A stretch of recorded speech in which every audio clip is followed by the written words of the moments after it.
In this video, I'd like to do a quick unboxing of the SP001. This is a coaxial video surge protector with BNC connectors on.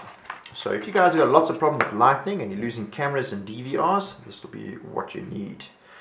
So the first comments I can make is that it's got our BNC connectors there and this side. Now if you notice, this side says equipment end, so my DVR must get plugged onto here. This side says cable in, so I connect my cable's BNC connector onto there, running out to my camera. This is the earthing wire. Don't just leave it loose, it needs to be earthed for it to be effective. So this must be connected up to your closest earthing point. If you need help with this side, please contact an electrician to assist you and make sure it's done correctly. If you don't install this thing correctly, it's not going to be effective, so please just make sure it's earthed well. All in all, it's quite a straightforward device. There's no configuration or anything like that. If you guys have got any questions or comments or you need some help, please feel free to get in touch with us. We'll do our best to assist you.